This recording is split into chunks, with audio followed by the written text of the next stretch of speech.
We are not going to look for it in a rational way, in a strategic way from the outset. That may follow, but we are listening. And we have these year-end retreats. Usually the year is closed and the new is opened with 2 weeks of silence. And we dedicated this period to deeply listening. What is the next purpose loop? What is it that wants to come next? And we will never forget this moment, because under the tree under which we were married on our lands, sitting there, it was the 7th of January, 2023. And we were sitting there and really asking the question, what is it that we need to serve? What's the next to come? And we had literally a moment of download which took hours, where we felt like your antennas being charged. And in this moment, everything was implicitly spoken, everything was clear, and the one home journey, 7 years for 7 generations, going to each and every country, connecting to each and every cultural voice of the planet, bringing all of the experience that humanity has built up, past, present, future, in terms of how do we live as humanity in unity with all of life, at a crucial time where our life is on the stake, where our survival is on the stake.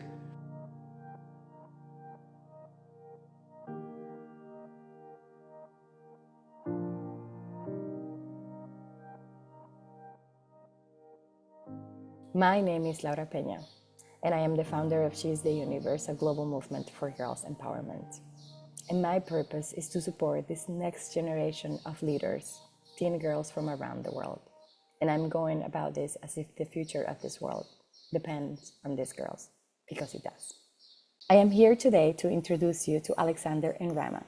Alexander and Rama are the founders of Home for Humanity, a worldwide movement that starts in the home and spreads upwards. Their home in Alsace, France is both a real place and a symbol for a better future, bringing together art, nature, learning, and social change. Alexander teaches leadership and helps people think in new ways to solve big problems. He has worked in many countries, helping communities grow and change for the better.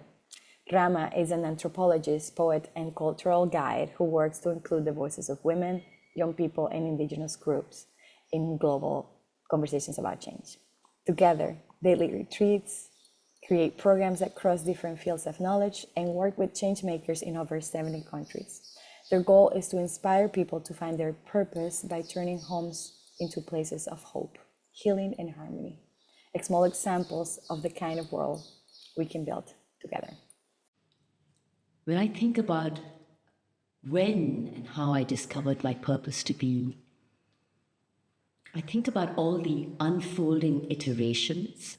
I think about how it was already 25 years ago when the first big wake-up call came, when I had planned the most linear trajectory, which I thought was the shortest line between what I believed my purpose to be, which was transforming the injustice in the world, the inhumanity between individuals, and the injustice that was embedded in systems, in our political, economic, and social systems. And for that, I traced a very linear, very, you could say, alpha male path towards it.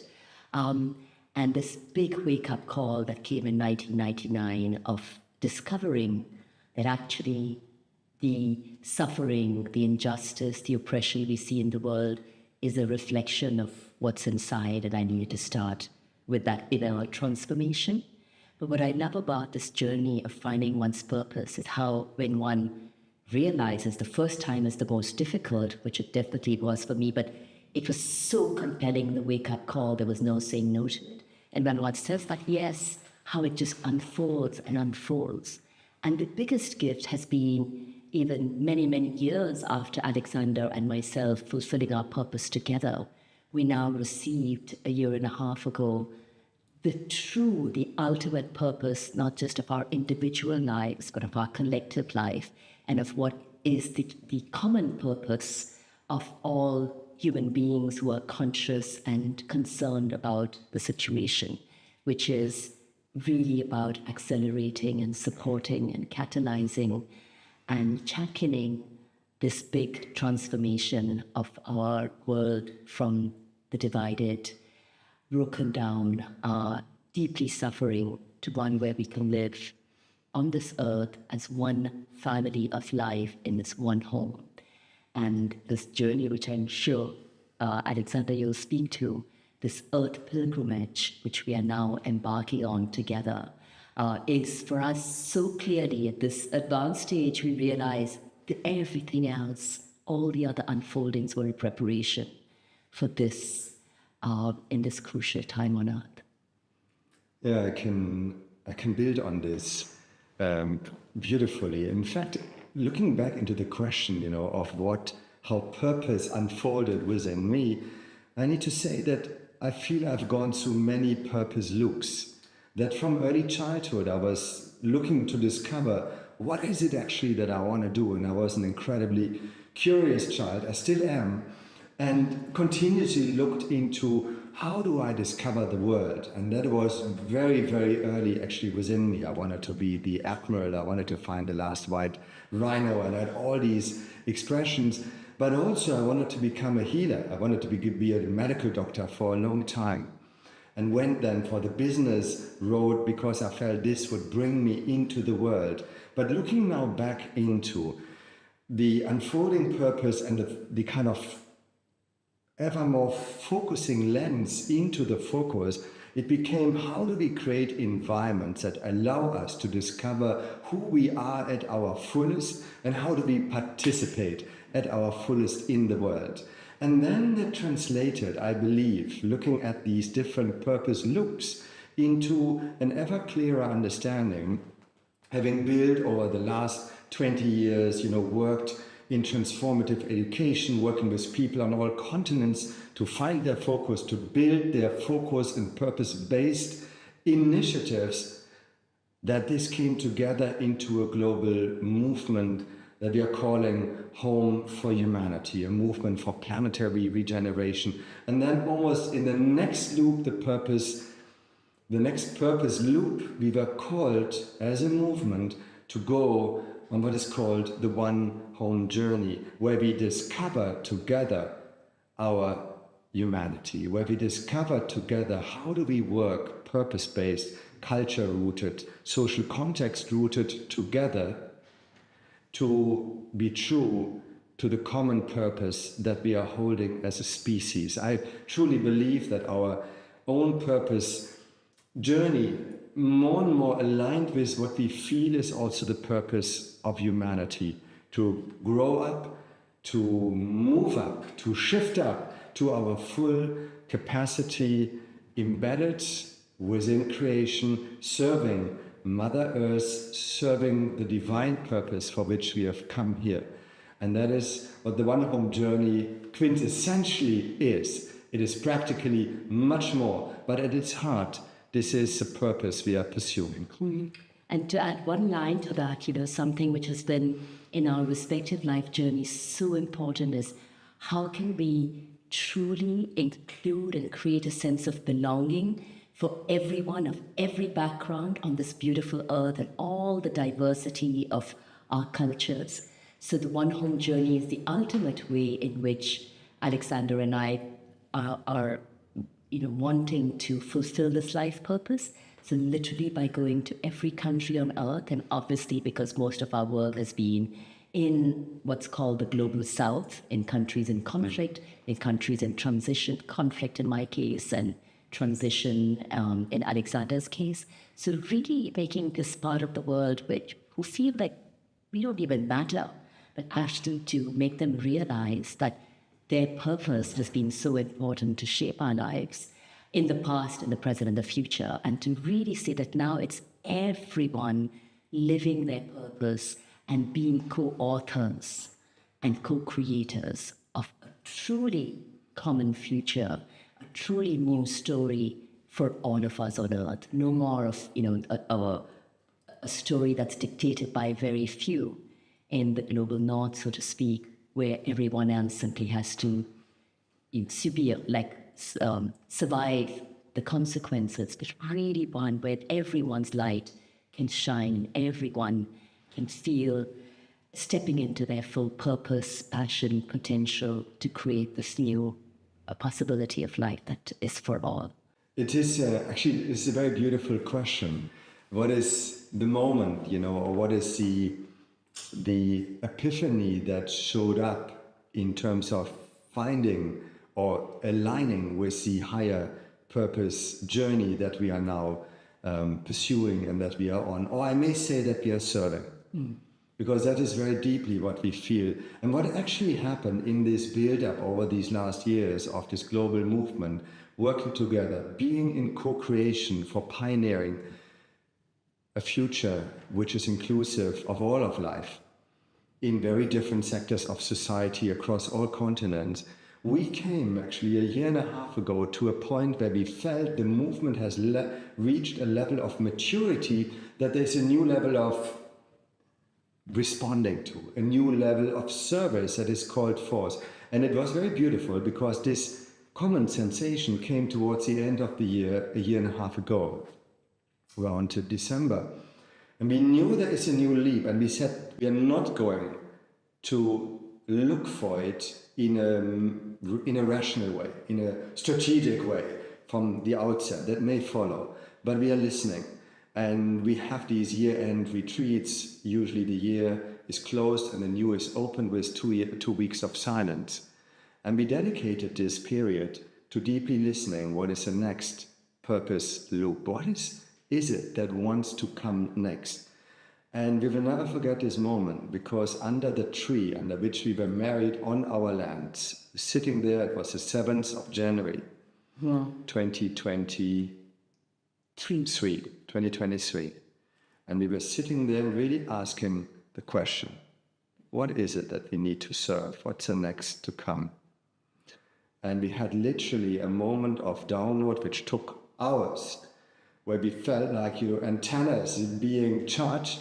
And in this moment, everything was implicitly spoken, everything was clear. And the one home journey, 7 years for 7 generations, going to each and every country, connecting to each and every cultural voice of the planet, bringing all of the experience that humanity has built up, past, present, future, in terms of how do we live as humanity in unity with all of life, at a crucial time where our life is on the stake, where our survival is on the stake. How do we respond to this crucial question? And the One Home Journey was born literally in this moment. Everything else is then an articulation and an expression of what has given in this moment. Mm-hmm. Yeah. And it's beautiful about the way you expressed it, because really it's been this surrender of the rational mind, and this, each time we realize we are too much in the planning mode, to actually just sit back and surrender and listen. And then it becomes so clear, it's not 3 years or 4 years, it's 7 years for 7 generations. It's how can we all shift to recognize that we are part of this precious earth, this precious, cosmic ecosystem that's living, this living universe or living multiverse, this living pluriverse, because we are so diverse, and yet we have this thread of unity that is the source of our being. And it's really been that tuning in, and it becomes so clear, when we think, oh my God, it's too much, we just tune in again, and then it just feels like we can step into the flow of life. And it's beautiful. Alexander writes, downloads, you could say, this divine poetry every morning. That's his morning connection to, the earth and the heavens. And usually his poetry brings us that strand of clarity that we are seeking, which is not from the mind.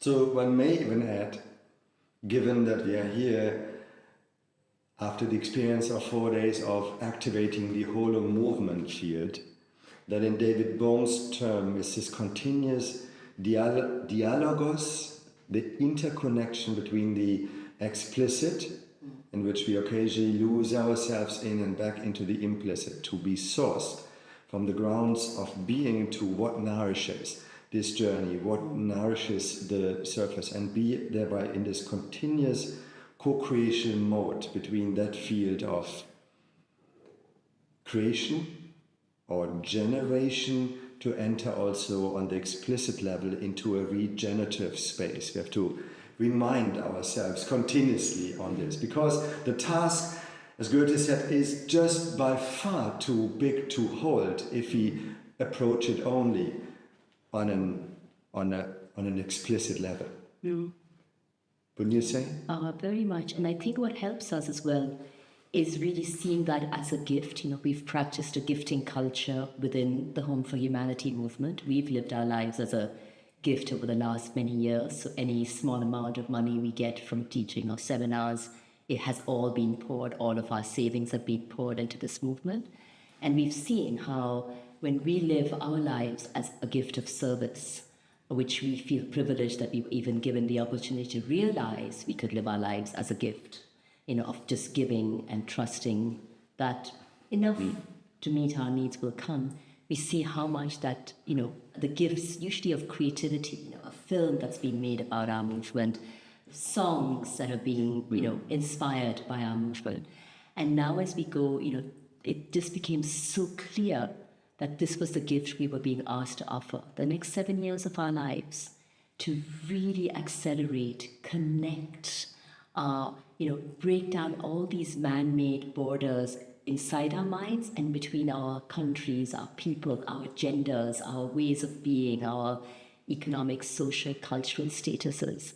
And that feels, that's what gives us the sense of expansion.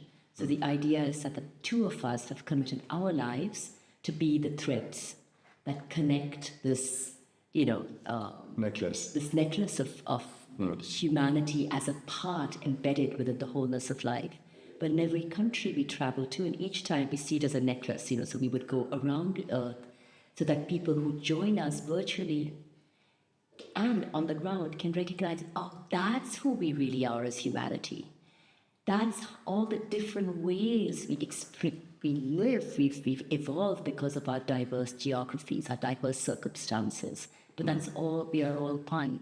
And in every country, it's our local partners who will be the ones, the gems, the beads, who will shine light on what they think their culture, their being, their stories of the past, the present, and the future can be. And we would simply shine light on them, listen and learn, but our passion, support those who have been the most repressed, the marginalized youth. So we have a beautiful fellowship called Youth for the Future, and women who are emerging from violence and oppression. Women for the earth. Women for the earth. So they can see that with the, just as the earth has been repressed and almost destroyed, as women and the earth rise, we can have a future. So while everything we do is for everyone, there will be this special time that we spend mentoring, catalyzing women and youth coming out of marginalization, oppression, and then connecting them all with each other so that everyone steps into their highest purpose, potential, passion to become the future builder. So that's really it, that it's really this, and that's our, gift, commitment, privilege, I guess, to offer our lives in this way, and in the simplest way, with absolutely the minimum of means, trusting that at every step, because we're going home to home, restoring the values of hospitality and generosity and sharing the joy we may have, we will get just enough to move, as per our plan, country to country. What comes to mind immediately is the following: that on the one hand, in a very strange way, human life has not organized itself around purpose. One would assume the most natural thing to do is that every educational process is doing nothing else than inviting that spark in every person to come to the fore, and then within the learning, the education, the exposure to life is enabled to serve life in itself, because that was purpose ultimately is. It's our unique expression to serve life, to be in life, to participate in life, to be a co-creator, and in that very life-affirming way to serve it, and thereby also to be replenished by life. And we have not found a way, with exceptions, to design life, to live it in that very way. What we have done is we have created immense sense of isolation. And isolation is the great inhibitor of connecting to purpose, because purpose is always a connection, a line into the field of the whole. I find myself in myself, but also in the big self, in the totality of being. If that sense is disconnected and violated, which I would say is the case, most people feel utterly alone, disconnected. And so there is an incredible difficulty to make a connection. And at the same time, a disconnect from the power that people have to believe that they have something meaningful to contribute. The longing is there in everyone, we have seen, but not the sense of, and I can do it, I can be that. And that is, I feel, where the big bridge is that has to be built in our times again. Yeah, because, as you said, the two parts that reinforce what came to my mind, thinking about, why is it we live in this world with so few people, and it feels like less and less, are finding their purpose and living it. What immediately came to mind was the image, not romanticizing, it's really real, of how Indigenous societies were designed so that from, the earliest age, you are encouraged, and it's the beauty. We have this kind of pathologizing view that says, Indigenous society is all communal and there's no place for the individual. On the contrary, it was you had to find your individual purpose. Your vision quest was about your purpose, but like you said, it was in service to the whole, not just your community, but the whole of life. You couldn't do something which served your community but might be, detrimental to life. So that was the immediate thing that came through for me, that our societies have more and more distanced themselves from it. I remember as a child growing up, people would still ask, what do you want to do? What do you want to become when you grow up? And now it's really more, what kind of job do you want to get? So as the pressure of society is made, schools feel they should just prepare kids to slot into the system. Universities feel, we are only preparing you for the job market, and poor parents feeling, oh my God, my child has these gifts, but she or he better not follow that. They better just get a job and somehow slog all their lives. So the only purpose of life is somehow fulfilling your material needs while your soul shrivels up. And what came to mind as you would just continue speaking was our experience. I refer to the experience we've had together over the last 15 to 20 years of bringing our students from the undergraduates all the way to the PhDs from around the world into our home. That was the birth of the Home for Humanity movement, and taking them out of the box of that's all you're allowed to think about. And we noticed that sometimes in just 3 days of being in nature and being asked these deep questions of becoming one another, stepping into each other's skins, allowing yourself to dream again, just this metamorphosis, literally seeing, the chrysalis breaking and these butterflies of human beings coming through and feeling, it was a new imprint.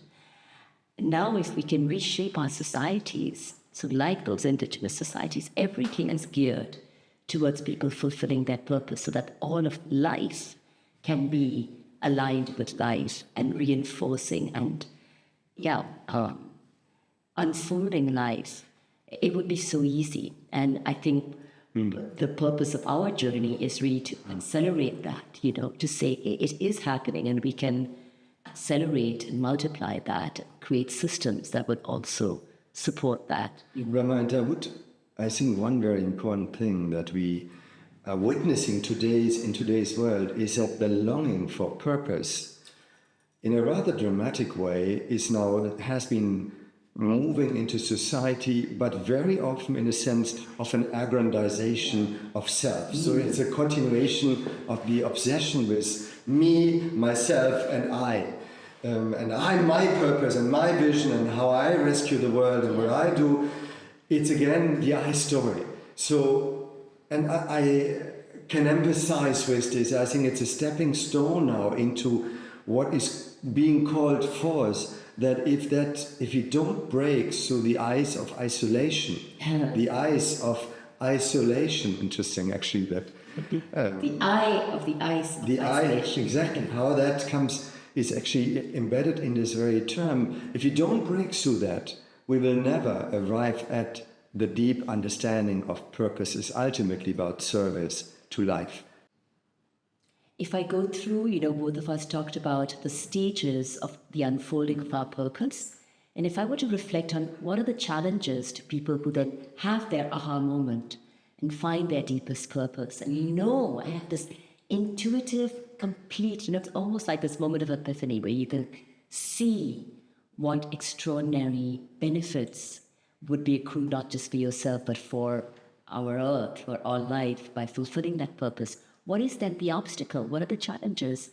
I recognize one is because it is a paradigm shift. As Alexander said, we live in this world of isolation where it's about me and I need to plan every step, and it's very linear and it has to keep going up, like our belief in growth, this endless growth, which is destroying our planet, and we believe our lives have to be like that. So anything which seems to challenge the linear and takes us back into what we lived for tens of thousands of years before this current period exacerbated since the industrial age of everything being linear and being about growth and progress and more is the only thing that's better. So the first thing is doubt and fear, but how will I live? What will people say? Will people think I've gone crazy? Is it too late to change? So those are the things that the first ones are very personal. The second ones are we've been so indoctrinated, literally brainwashed to believe that for anything, and I've seen this in so many organizations, humanitarian and welfare organizations I worked for, where I couldn't believe it. We are in the midst of the worst conflicts of genocide in Africa. And my colleagues sitting at the headquarters would say, oh, yes, we'll do a funding proposal, and if the funds come, then you can do something proportionate to the funds. And I'm thinking, wait, who cares about the funds? I mean, it's the moral imperative that we do what the local people here feel would be the most important to do and let the resources come later. But this indoctrination that it's the resources, only financial resources, not the human, the spiritual, the ecological, was only the financial resources that can determine what you can do, which is another huge myth. But breaking from that and feeling that there can be abundance because you're in the flow of life when you follow your purpose, and you will get just what you need, the allies, the resources. It's like this expansion of who you are. I think that's the second biggest obstacle. I will probably pause there, but I think that those are the two, the inner obstacles, the structural obstacles, and this mindset of believing that resources need to come first, and I will do that once I have secured financial security. So to recognize that financial security itself is this myth we've been given, which is never fulfilling. It's like a drug, you never feel you have enough to take that break, rather than just saying, listen, trust, and, if you follow the purpose, there'll be so much meaning in life that everything you need will be attracted to support that. Good. I would add to this, and this beautifully expressed, as you always do, Rama, is the immensely, the systemic reality that is surrounding us has such an incredible pressure and such a capacity to seduce, to stay actually connected to it, that we are literally, and certainly the image of the movie of Matrix comes to mind, we are living in a matrix, and it's incredibly, it requires a huge effort, which requires being fueled by soul energy to break through that perspective and to begin weaving a new matrix. the mother field matrix, which is, however, connected actually to the living realities of nature and of creation, rather than in this man-made systemic perspective that disconnects us actually from that power. I see this as perhaps the biggest one, and then all these bubbles and stories that are created and that are catching people and holding them literally imprisoned in a space where they cannot connect, or if they do it occasionally, they fall back. This continuously falling back actually into the trap of an inhibiting reality that doesn't serve us, I think requires really an immense leap of awakening and of faith, because there is a space in between where we need to let go, and that, to my mind, that comes back to the inhibiting. We need for that the other. We need what the Buddhists call a sangha, a group of people that works with us, that mirrors this effort to break out of that prison and prism, way of looking into the world, to enter into the power of we that you evoked, the power of we that then can bring us into that wave of awakening.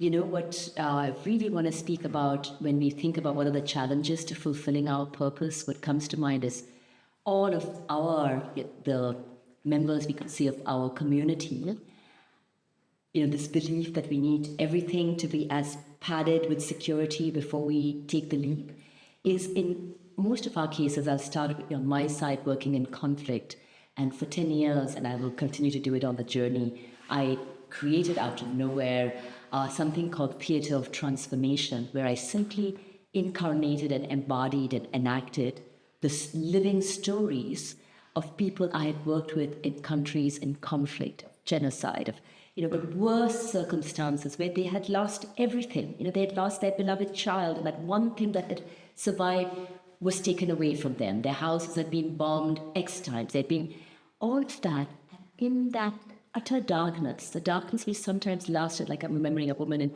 Palestine who said for 7 years, I would just cry, I couldn't sleep, it was so terrible. And then one day I saw my son coming and looking at me, and then I realized I had this purpose inside me, and how this purpose unfolded, and she becomes a leader in society and helps other women, and it just goes on and on, like as I say this, all the hundreds of stories that are real life people I've worked with in these situations that now have become part of our Home for Humanity community, of people in the Syrian white helmets, who rush in when the bombs are falling, knowing that the military calculates, and when they go in to rescue people who've been killed, the second bombing will start to kill as many of them as possible.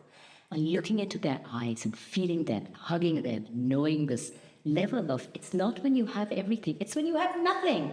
It's when you've been stripped to the essence, when you have wept more tears than you thought you could ever weep.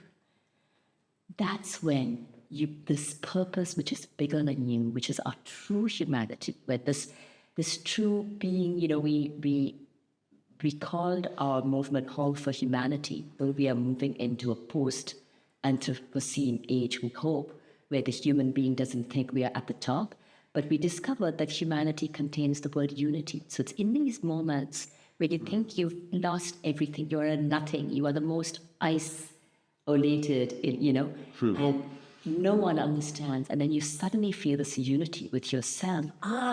That's why I'm here. This unity with life, with everything around you, and then you step forward. And I've seen this, we've seen this with women in the slums of Mumbai, who are one of our biggest Home for Humanity partners. And each woman's story, how she was stripped after years of being violated, raped every night, beaten black and blue. And in that moment, what was it that led her to her higher purpose? There's just, and Alexander, all of the cases you've worked with, it utter from the middle of drought and famine, and boom, this expansion into doing something which is in service of life.